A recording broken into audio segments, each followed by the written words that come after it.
La mode est politique parce que les corps sont politisés. Et vraiment, l'idée du livre, c'est de raconter tout ce qui est à l'intersection de femmes, vêtements et pouvoir.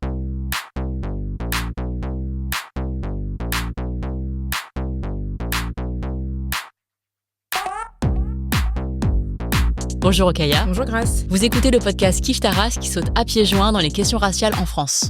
Ici, nous explorons sans tabou les effets des inégalités raciales dans notre société dans une perspective féministe, écologiste et égalitaire dans tous les sens du terme.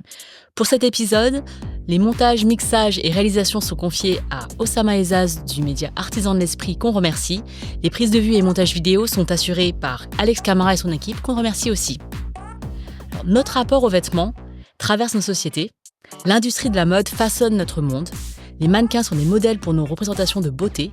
Les Fashion Week sont des lieux de pouvoir et pour faire entendre nos revendications. Les travailleuses du textile sont à 80% des femmes et vivant dans le sud global.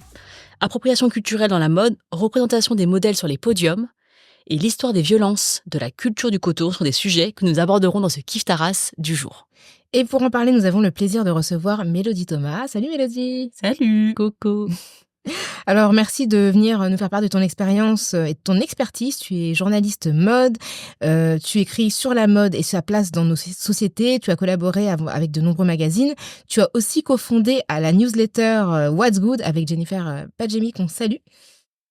En 2017, tu as publié, c'est pour ça qu'on te reçoit, le livre La mode et politique, un bref lexique inclusif, qui est paru aux éditions Les Insolentes Hachette en 2022 et dont on va donc parler dans cet épisode.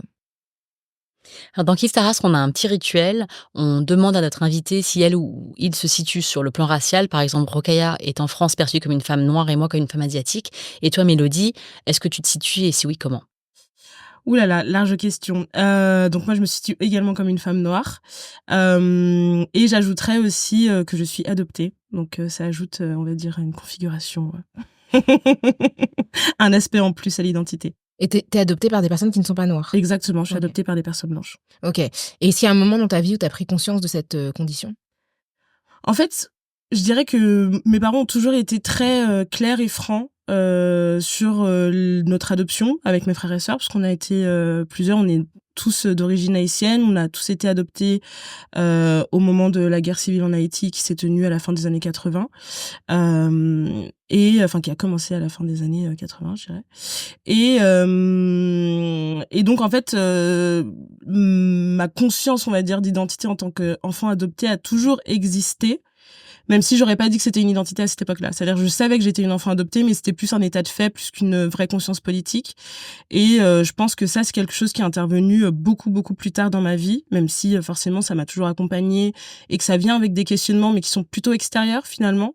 Parce que jamais moi, personnellement, au cours de ma vie, j'ai été amenée à me poser des questions sur ma condition d'enfant adopté ou ce que ça voulait dire d'un point de vue politique. Et donc oui, c'est un questionnement qui est arrivé, je dirais, il y a peut-être un an ou deux. J'ai d'ailleurs écrit un texte à ce sujet dans une revue il y a de cela un an et demi. Mais c'est en lisant alors j'ai peur de d'écorcher le titre de son essai, mais une poupée en chocolat d'Amandine Gay, oui. Où là je me suis dit effectivement politiquement il y a aussi quelque chose à raconter à ce niveau-là. Donc voilà. Merci. Dans ton livre La mode et politique, un bref lexique inclusif. Soit dit en passant, j'aime beaucoup ce titre. Je pense que la mode et politique, c'est formidable et on va en parler. Ce livre, il comporte 27 chapitres, 27 mots et expressions, depuis l'appropriation culturelle à la représentation de Black Models Matter, le body positive ou encore les identités de genre, les vêtements républicains. Donc il y a énormément de choses qui sont abordées. Ça faisait très longtemps qu'on voulait t'inviter, puisqu'il est paru en 2022. On avait étendu l'invitation à l'époque, mais pour des raisons extrêmement terre à terre. On n'a pas pu t'inviter puisqu'on a fait une pause. Bon, bref. Vous savez. Changé de producteur. Voilà. C'est pas hyper bien Péripéties. Mais comme ton sujet est toujours d'actualité, eh bien, on est tout à fait, t'es une invitée qui n'a pas de temporalité, Tu es intemporelle comme la mode, on va dire. Et j'aimerais commencer par cette question que tu abordes dès le départ, c'est ton rapport aux vêtements. Un rapport qui traverse toute la société, mais qui nous traverse aussi individuellement. S'habiller comme on veut, exprimer qui nous sommes à travers de ces accessoires, ces tissus. Voilà, c'est un défi pour des groupes minorés comme les femmes, et encore plus pour des femmes perçues comme racisées. Donc, quel est ton rapport aux vêtements et comment est-ce que ce rapport-là est venu pour concevoir ce livre?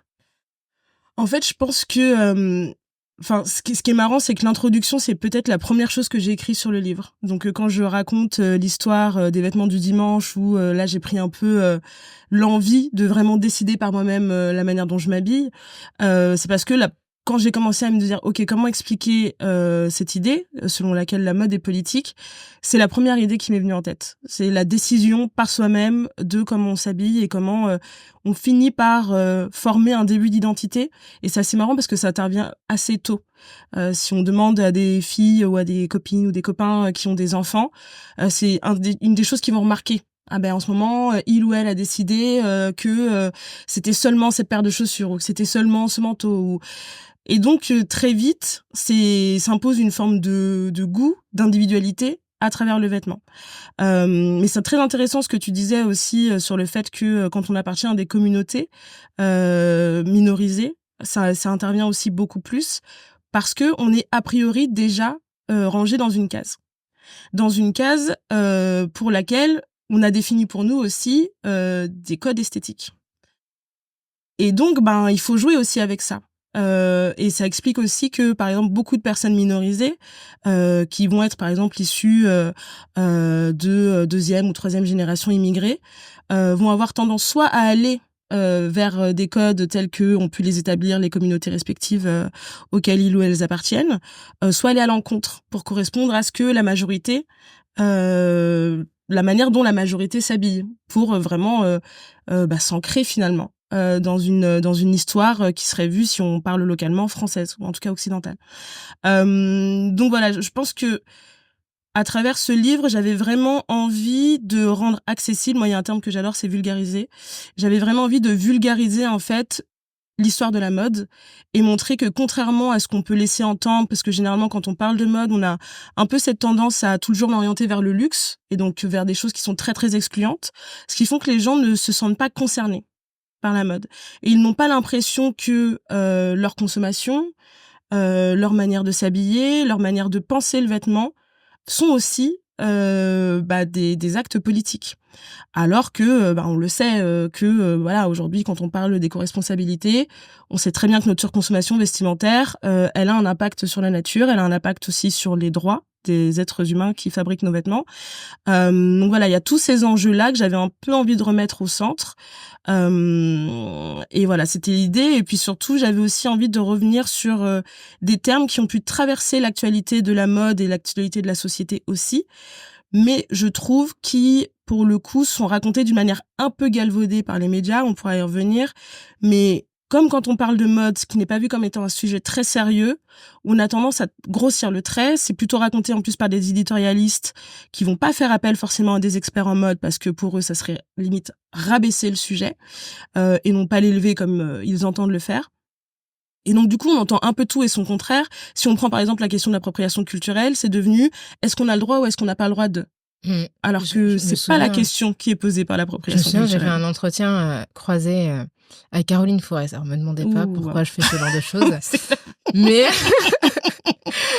Et la meuf me dit, oui, il y a des gens comme vous qui ne veulent pas que je mette des tresses et tout. Je me dis, mais j'en ai absolument rien à faire. Je conseille pas. Comme ça, esthétiquement, je suis pas convaincue par le choix. Mais tu sais, genre, enfin, c'est vraiment tellement réducteur, quoi. Mais en fait, on a l'impression, quand on les entend, qu'il y a une espèce de politburo de personnes minorisées, racisées, qui viennent chez toi et qui te disent, écoute. Et c'est ça, et on distribue des petites amendes. Désolé, t'as porté du wax, 500 balles. Alors moi, j'aimerais bien. Écoutez, moi, j'aime bien l'idée. L'idée, écoutez, on peut la proposer, pourquoi pas. Soyons un peu disruptifs. Mais en fait, la réalité, c'est pas ça. C'est que aujourd'hui, on prend des réflexions qui sont sociétales. Et qui interroge aussi finalement qui a le droit et pour quelles raisons. Exactement. Alors moi, je voudrais revenir sur un truc que tu as dit parce que je pense que c'est important quand tu dis que la mode est déconsidérée comme étant un sujet pas sérieux, qu'il y aurait des fashion victims. D'ailleurs, c'est une entrée dans ton livre, que ce terme fashion victim entre guillemets, ce serait des personnes complètement, tu vois, écrasées par des tendances, et que alors que la mode est un fleuron de l'industrie française qui engrange énormément d'argent et qui a un pouvoir absolument Tentaculaire. sur le plan mondial et global, et des conséquences dont on parle écologiques et aussi économiques et aussi sociales. Oui. Donc, de réduire en fait ce poids à non mais attends, comment tu t'habilles, attends, c'est futile, il y a une forme de paradoxe et dissonance. Ouais, ça va pas. En fait, c'est une dissonance qui s'explique de deux manières. La première, c'est parce que, grosse surprise, la mode est perçue comme une industrie pour les femmes.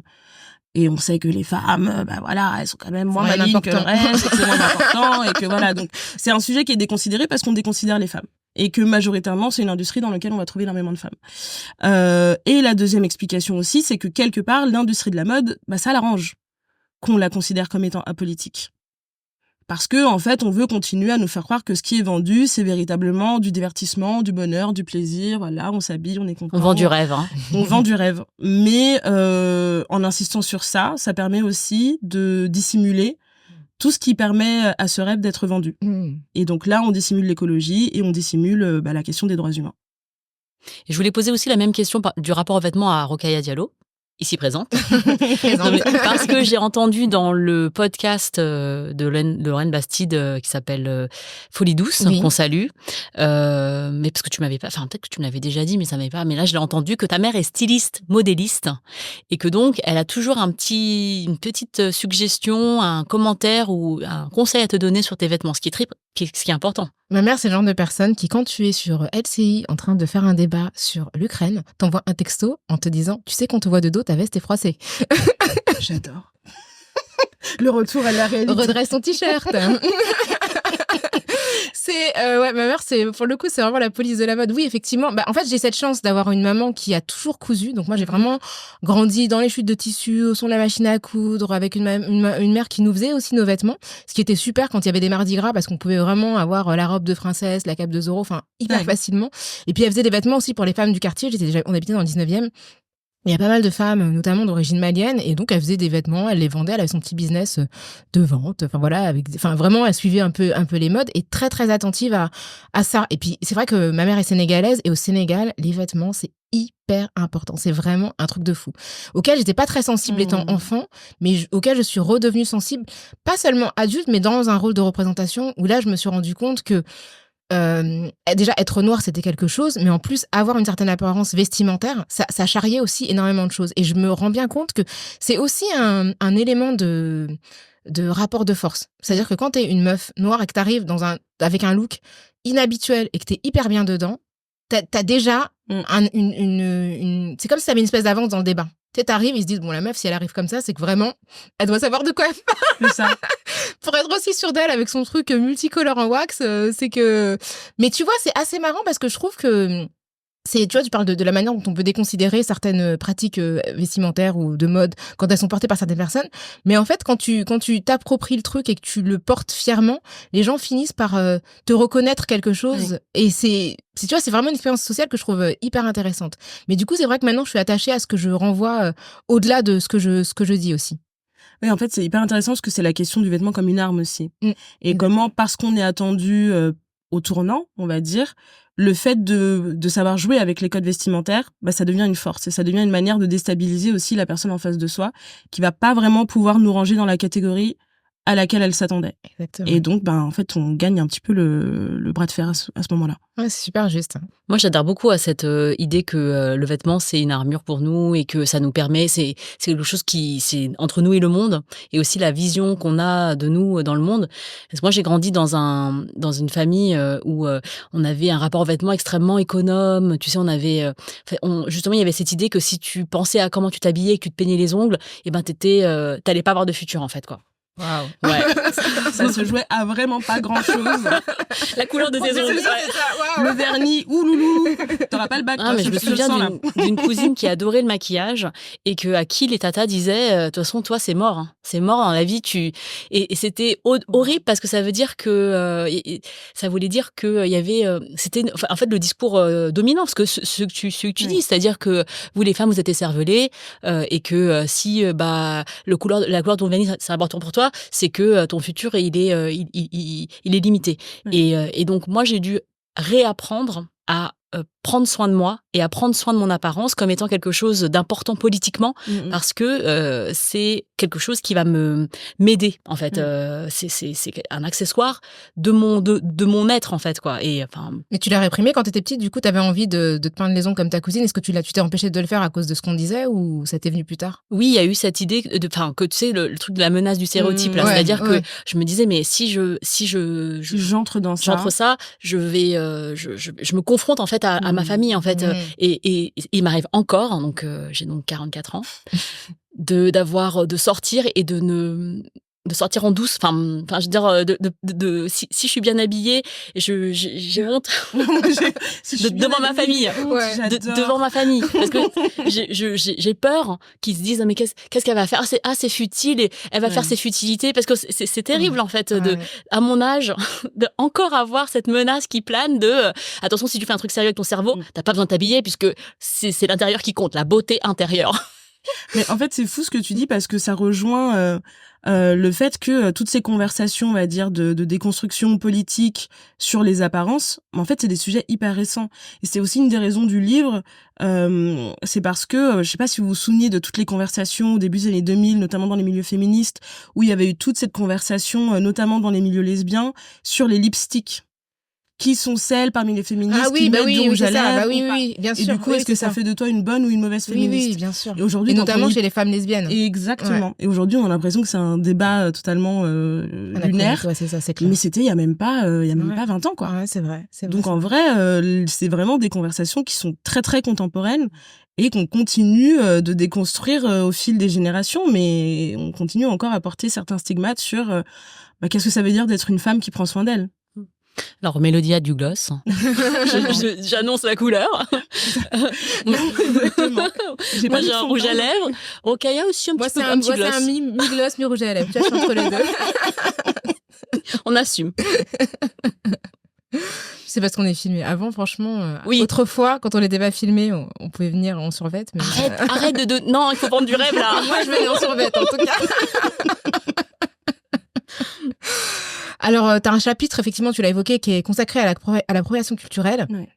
Tu expliques que cette notion a, dans la dernière décennie, animé le plus de conversations. L'appropriation culturelle est, je cite, un mécanisme d'oppression par lequel un groupe dominant prend possession d'une culture infériorisée en vidant de sens ses productions, coutumes, traditions et autres éléments culturels. Donc, c'est la définition de Rodney Williams, qui est tirée de son livre publié en 2020 par les éditions Anacaona, qu'on salue aussi. Tu prends l'exemple du travail de Paul Poiret, créateur de mode du début du XXe siècle, qui était le roi de l'orientalisme. Est-ce que tu peux nous expliquer son style et comment il a construit sa vision de la mode à partir de la vision de l'Occident, des cultures considérées comme autres à une époque qui était l'époque coloniale? En fait, c'est un peu le moment où on se rend compte que tout part du même endroit. C'est-à-dire qu'à partir du moment où il y a des velléités expansionnistes de certains empires coloniaux, eh bien, on exotise les nouvelles cultures qui sont découvertes. Et on décide comme ça qu'il existe un Orient un peu uniforme. Et cet Orient-là, on lui confère, parce qu'il est encore mystérieux et qu'on sait pas trop, on va lui donner un peu des caractéristiques, on retombe un peu dans les mille et une nuits, quoi. Et Paul Poiret, quand il arrive, il reprend cette idée d'imaginaire-là, parce que ça fait partie de toutes ces espèces de festivités pour les grands bourgeois parisiens de l'époque, qui font énormément de soirées costumées. Paul Poiret, il est très connu pour les bals qu'il organise avec sa femme, où ils se déguisent tous énormément. Et je crois que c'est aussi à cette époque-là que justement il y a une pièce des Mille et une Nuits, et je crois que j'en parle dans le chapitre, qui est relancée au théâtre. Et donc voilà, ça nourrit totalement les imaginaires imaginaire de l'époque, cette idée d'un Orient, c'est un peu loin, maintenant on se sent presque prêt parce que c'est quand même un peu la France maintenant, mais bon voilà, les femmes sont un peu mystérieuses, elles sont voilées, elles font des danses, qu'est-ce qui se passe? Donc Paul Poiret, même s'il garde bien sûr des codes des années 20, ou en tout cas de la mode actuelle, il y a quand même cette idée de dénuder un tout petit peu plus le corps. Et en fait, on transpose quand même une certaine vision de la femme dite orientale à ce moment-là. Et on le voit, enfin, je sais pas si vous vous souvenez, quand il y a eu cette exposition au musée d'Orsay, je crois que c'était le portrait noir. C'était, oui, c'était sur le modèle noir. Le modèle noir, exactement. Et c'était un peu noir avec une lettre capitale parce que à une certaine époque, noir, ça regroupait vraiment toutes les personnes racisées, donc toutes les personnes non blanches.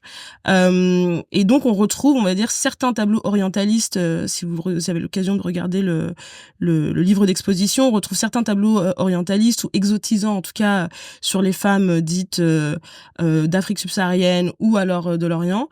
Et on voit tout de suite, on comprend tout de suite, on va dire, toute cette idée de l'odalisque, elles sont pratiquement nues, elles sont très très brunes. Enfin, il y a quelque chose de très sexuel en fait qui est mis directement imposé sur les corps de ces femmes. Et donc lui va transposer ça, on va dire, à une corporalité et des moralités occidentales et donc françaises. Et Paul Poiret, c'est important de le citer parce que Paul Poiret, il est aussi souvent perçu comme étant le premier grand couturier français qui a dominé, on va dire, toutes les années 20 et on peut dire que c'est un peu lui qui a donné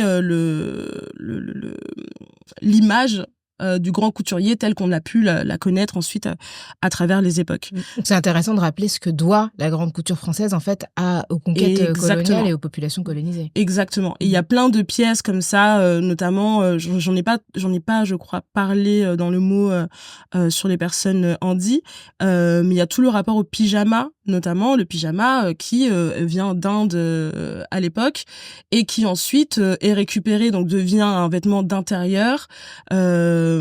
Et ensuite un vêtement de nuit tel qu'on le connaît aujourd'hui. Mais voilà, il y a plein de pièces comme ça qui au final sont extraites de leur culture locale et basique et comment dire, initiale, et récupérées en fait par des regards occidentaux qui se les approprient d'une manière ou d'une autre et les changent parfois changent la signification qu'ils ont à la base. Et là où il y a de l'appropriation culturelle, et c'est ce que rappelle la définition de René Williams, c'est qu'il y a un rapport de force qui est inégal et que donc des vêtements qui sont initialement portés par des personnes sont déconsidérés et lorsqu'elles sont récupérées par Paul Poiret, mais d'autres créateurs, elles deviennent sublimes. Et c'est là d'ailleurs, on dit souvent, elles sont sublimées par le regard occidental, ce qui pose un vrai problème. Ça veut dire que ça enlève toute esthétique en fait à l'objet de base. Totalement. Alors que s'il n'était pas beau de base, évidemment, il ne serait pas inspiré. Enfin, oui, je veux dire. Mais ça vient de tout finalement la question de l'autre en fait, c'est-à-dire que l'autre devient une espèce d'entité inidentifiée et inidentifiable auquel on peut coller comme ça plein d'idées. Mais en fait, c'est un autre qui n'existe pas. Et ce qui veut dire que même si on se rend sur place, on ne voit pas ces choses que prétendument on entend dans les grands salons littéraires ou artistiques de l'époque. Donc en fait, on invente un autre inexistant, et donc l'autre qui existe réellement, en fait, on ne peut pas lui prêter attention, on ne peut pas lui prêter importance, on ne peut pas lui prêter de culture non plus. Puisqu'en fait, ça ne correspond pas à la culture telle qu'on l'a imaginée chez nous. Donc en fait, on vide non seulement de sa substance un objet vestimentaire ou culturel au sens large, mais aussi des communautés entières, ou à qui on dit « mais vos cultures n'existent pas ». Et c'est malheureusement des choses dont on entend encore parler aujourd'hui. Et dans le chapitre B, à la lettre B, le chapitre Black Models Matter, tu rappelles ce mouvement qui a été créé autour de 2015 par Ashley B. Crew, une mannequin états-unienne noire, pour interpeller sur le manque de mannequins noirs sur les podiums. Donc ce mouvement, tu le rappelles, est l'héritier de luttes qui ne datent pas de cette époque, mais qui datent bien d'avant. Est-ce que tu peux nous parler de cette bataille de Versailles de 1973 qui portait sur les mêmes revendications? Donc c'est un défilé-spectacle où les scènes de mode françaises et états-uniennes s'affrontent. Il y a 10 mannequins noirs, dont Bethany Hardison et Pat Cleveland, dont tu nous reparles dans le livre, et dans le camp états-unien et quelles sont les conséquences de cet événement pour la création de mode? En fait, ce qui est intéressant, c'est que l'idée de Paris comme étant la grande capitale de la mode internationale, elle existe depuis très très longtemps. La bataille de Versailles, l'idée à la base, c'était de permettre de rénover le château de Versailles. Et pour ça, il y avait besoin de fonds. Et donc, ils se sont dit, on va organiser un énorme défilé où se rencontreront les meilleurs créateurs français et les meilleurs créateurs américains. Et les billets qui seront vendus vont servir à rénover le palais. La France était persuadée de gagner parce que la France était censée être la capitale de la mode. Et en fait, ce sont les Américains qui ont gagné. Et les Américains n'ont gagné que pour une seule raison. Ils ont gagné parce qu'ils avaient avec eux 10 mannequins noirs, métis, en tout cas 10 mannequins racisés, qui ont montré que le mannequinat, c'était pas simplement posé, mais c'était aussi exister en tant que personne. Et elle, en fait, comme on vient d'un pays aux États-Unis où il y a énormément de discrimination, c'est très très difficile d'être une mannequin, d'autant plus une mannequin noire. Donc d'avoir accès à cet espace, elles ont donné tout ce qu'elles avaient. Et en fait, on se dit, mais attendez, ils ont de la musique, ils ont du mouvement, ils ont des designs qui sont aussi beaucoup plus contemporains. Et en fait, ça a changé beaucoup de choses, notamment auprès de certains créateurs français qui, à l'époque, ne se seraient jamais vus intégrer des mannequins noirs au sein de leur défilé. Et là, ils se disent « Ah, mais en fait, on est bête. » Bon, quand on revient un peu en arrière, on peut se dire aussi il y a une part d'exotisation totale, puisque c'est cette idée de... Voilà, on commence à retomber dans un petit peu, les panthères qui arrivent et qui mettent un petit peu le feu aux poudres. Elles sont plus sexy, elles viennent avec, etc., etc. Ce qui ne veut pas dire que c'était faux, parce que je pense vraiment que quand elles sont entrées sur scène, elles se sont dit de toute façon, il faut qu'on donne tout, parce que si on veut s'assurer aussi une place quand on rentre aux États-Unis, on n'a pas 75 000 possibilités de le faire. Mais voilà, dans le regard français, il y a un peu cette idée de mais en fait, on peut avoir une forme de contemporanéité à travers aussi des représentations, et notamment la représentation des mannequins noirs. Bon, comme d'habitude, on a plutôt été chercher des mannequins noirs américains, et pas trop été regardé du côté de nos propres immigrations, mais en tout cas, ça a ouvert des débats que la France réfrénait un petit peu d'avoir à ce moment-là. En 2013, l'une des mannequins qui avait participé à la bataille de Versailles, Bethany Hardison, crée ce qui s'appelle la Diversity Coalition, avec pour porte-parole Iman et Naomi Campbell, donc autres modèles plus proches de nous qu'on connaît mieux.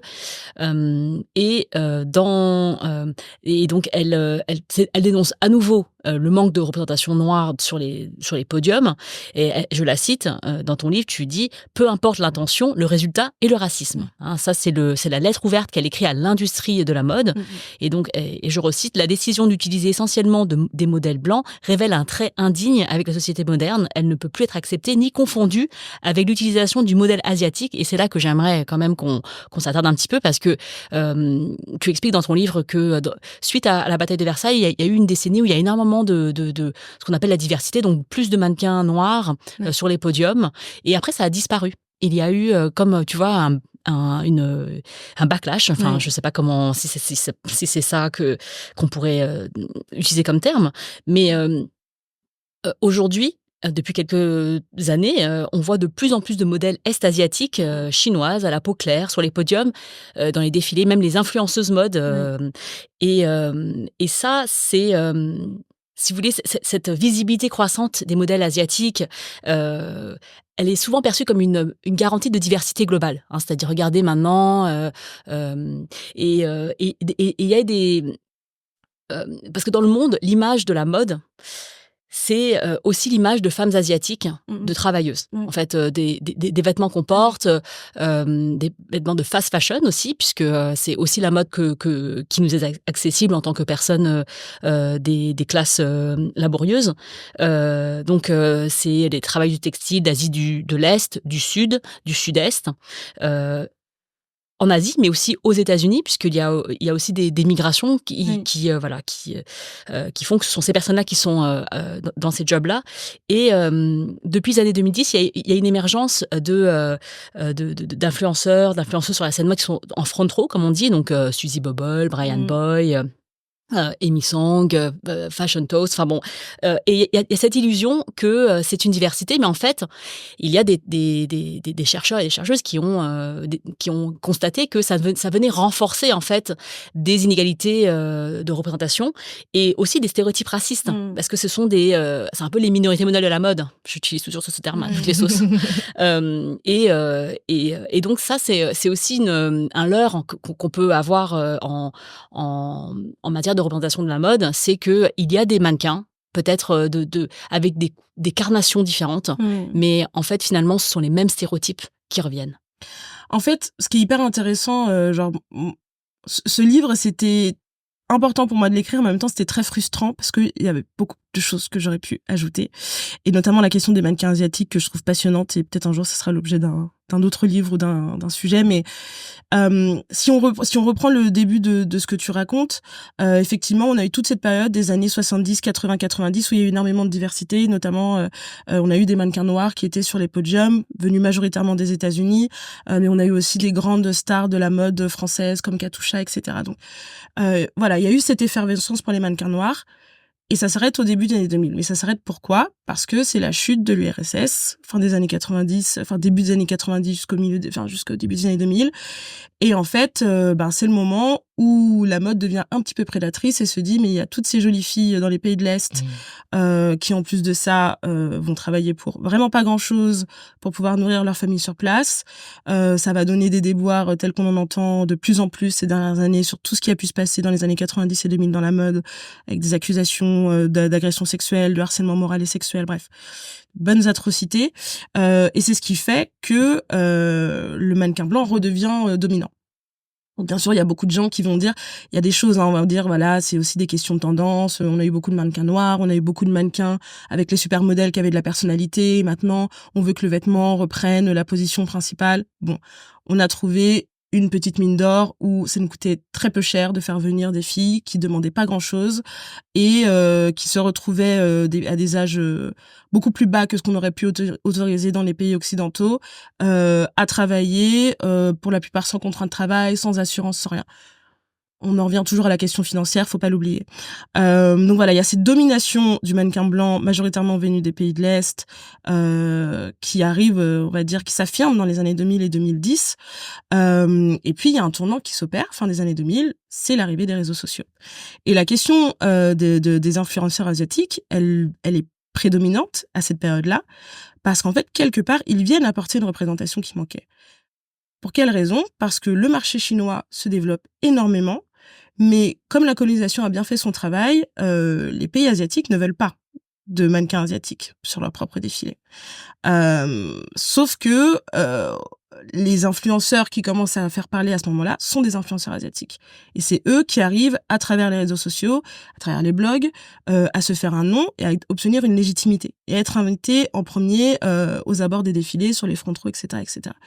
Donc la question de représentation des personnes asiatiques au sein de la mode commence à être difficile à éviter. Parce que quand on a une Suzy Bubble qui peut, en un post Instagram ou un blog, aborder la question des représentations asiatiques et leur absence au sein de la mode, alors qu'on sait que la plupart des consommateurs viennent de pays asiatiques, en fait, on commence un petit peu à faire tiquer. Donc même s'il y a toujours bien sûr, cette vision de la minorité modèle, on comprend aussi les enjeux géopolitiques qui se glissent derrière toutes ces questions. Et au moment où Bethan Ardisson, elle pose la question, c'est pas tant pour mettre en comparaison ou opposer ce qui se passe au terme de représentation noire et représentation asiatique, c'est juste pour pointer du doigt ce qui est fait par les personnes blanches dominantes dans l'industrie de la mode, qui est ne faites pas croire que vous allez nous berner parce que vous avez réussi à mettre 2 ou 3, parce que c'était jamais non plus un casting de 50 mannequins asiatiques sur 100 looks. C'est 3-4 mannequins asiatiques, 5 quand on est un peu foufou.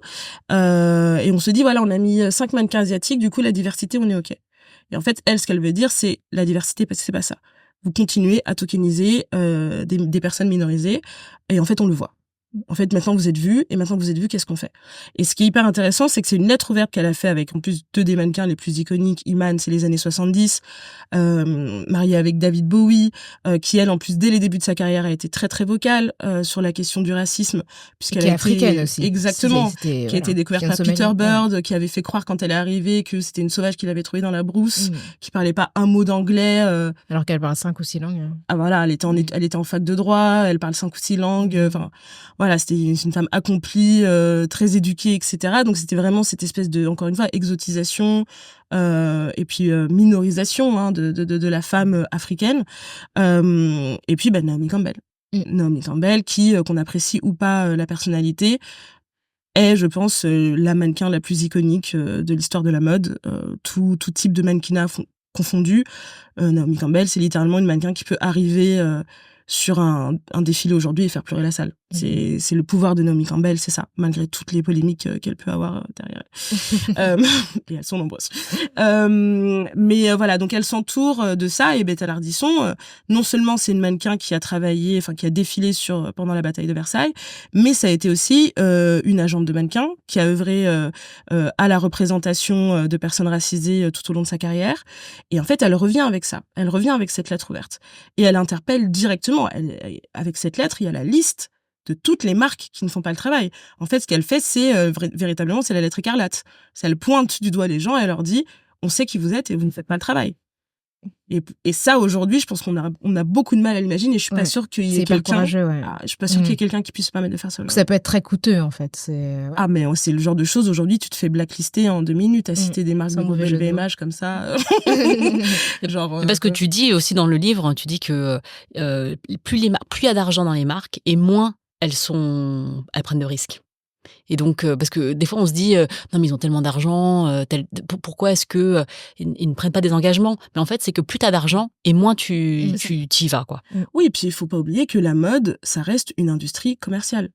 C'est-à-dire que nous, aujourd'hui, on a toutes ces conversations sur les représentations, etc., etc. Plein de sujets sociétaux ont été amenés dans la mode, mais le but d'une marque, quand elle se lance, c'est de faire de l'argent. Et donc, elle va pas mettre son business en péril pour satisfaire. Il y en a plein qui l'ont dit, voilà, les gens de Twitter, voilà, ça c'est la grande phrase française. Les gens de Twitter, voilà, qui sont tout le temps en train de taper du poing, alors qu'en fait, ils ont pas 55 000 balles à mettre chez Dior. Et c'est vrai, mais ça, peut-être qu'on y reviendra. Aujourd'hui, justement, avec les réseaux sociaux et même l'arrivée des GAFA de manière globale, on est non seulement dans une économie financière, mais on est aussi dans une économie de l'attention et de la visibilité. Et donc, les marques, elles ont besoin qu'on parle d'elles d'un point de vue positif. Et c'est ça aussi qui a changé dans la conversation. Alors, malheureusement, on ne pourra pas parler de tous ces sujets, mais on voulait revenir sur un point important qui fait écho à plein de questions contemporaines, c'est la question du coton que tu as mis à la lettre C. Alors évidemment, le coton, on pense à l'histoire de l'esclavage, au fait que effectivement, avec l'expansion capitaliste, on a déporté massivement des populations pour qu'elles exploitent le coton, notamment dans les Amériques. Voilà, ce sont des images qu'on a en tête, les champs de coton, les personnes victimes de l'esclavage, etc. Et c'est une question qu'on peut rapporter à aujourd'hui, à la manière dont les marques peuvent exploiter des populations en Asie, notamment les scandales qu'il y a eu autour des populations ouïghours, dont on a découvert qu'elles travaillaient avec un statut d'esclave pour exploiter en fait des tissus qui servaient finalement à notre consommation régulière. Donc on voit à la fois comment ce capitalisme esclavagiste a vraiment transformé les vêtements, en fait, vraiment la manière dont on se vêtissait jusqu'aux cours royales européennes, et comment encore aujourd'hui on entretient un rapport en fait d'exploitation de populations qui sont cette fois-ci sur le continent asiatique. Donc et peut-être qu'on peut ajouter à cette question la question des conditions de travail. Parce qu'on a parlé des Ouïghours, mais on parlait aussi du Rana Plaza, qui est cet immeuble qui s'est écroulé au Bangladesh en 2013, où après son écroulement, où il y a eu énormément de morts, on a retrouvé des étiquettes qui correspondaient en fait à des marques européennes, donc qu'on connaît très très bien. Donc qu'est-ce que la mode a à voir avec l'exploitation des populations qui sont marginalisées? En fait, le mot coton, il est intervenu parce que l'idée, c'était de dire la mode est politique parce que les corps sont politisés. Et vraiment, l'idée du livre, c'est de raconter tout ce qui est à l'intersection de femmes, vêtements et pouvoir. Et je me disais, il est impossible de parler de mode et de parler de la place qu'elle occupe pour les femmes sans parler du fait que ce sont des femmes qui font des vêtements, majoritairement. Et donc je me suis dit, ok, comment raconter ça sans tomber non plus dans un truc un peu démago, un peu voilà. Et je me suis dit, ben voilà, il y a une matière qu'on a tous chez nous. On a tous un t-shirt en coton, on a tous des draps en coton, on a tous des rideaux en coton. Voilà, il y a du coton partout chez nous si on regarde. Et en fait, quand on raconte l'histoire du coton, on raconte non seulement une histoire d'expropriation des terres, d'exploitation des terres, de surexploitation des terres, d'exploitation des personnes. Et en fait, je me suis dit, bah voilà, c'est à travers le coton, c'est là où je vais pouvoir parler des travailleuses du textile, dont on entend beaucoup parler ces dernières années, et notamment, comme tu l'as cité, depuis le Rana Plaza en 2013. Mais en fait, c'est des conversations qui existent depuis beaucoup plus longtemps. Et voilà, pour revenir à ce que tu disais, voilà, il y avait cette idée de, oui, il y a les populations esclavagistes, mais qu'on regarde de la question des Ouïghours de Chine jusqu'à l'expropriation des terres natives américaines qui étaient les premières à faire pousser le coton, on est sur une histoire d'exploitation tout au long de cette chaîne. Et la question des femmes, elle intervient parce que quand on regarde, et j'en parle dans le livre, c'est beaucoup des femmes qui sèment le coton, beaucoup des femmes qui le récoltent, beaucoup des femmes qui le tissent, beaucoup de femmes qui se retrouvent ensuite derrière une machine à coudre pour en faire des vêtements qui sont ensuite envoyés dans les pays du Nord global pour nous habiller nous. Et cette circularité-là permettait de raconter cette histoire. Malheureusement, on va pas pouvoir poursuivre davantage. On aurait adoré. On avait plein de questions à te poser là qu'on a dû sacrifier l'une après l'autre en voyant le temps avancer. Mais c'est un bon teaser pour inviter les gens à lire ton livre, Mélodie Thomas, donc La mode et politique. Bref, lexique inclusif qui est paru aux éditions Hachette en 2022. Les Insolentes Hachette. Merci beaucoup pour ta présence. C'était un plaisir vraiment de te recevoir. Merci Mélodie. Et si vous avez des questions, des observations, n'hésitez pas à nous faire part de tout ça sur les réseaux avec le hashtag Kiftaras ou le @Kiftaras et sur notre mail kiftaras@kiftaras.com. Et n'oubliez pas de nous noter, de nous mettre 5 étoiles de préférence, de nous faire des petits commentaires aussi sur les plateformes pour nous dire ce que vous pensez de ces épisodes. On se retrouve dans 15 jours pour une nouvelle plongée dans les questions raciales. Merci Grace. Merci Rokhaya. Merci Mélodie. Merci.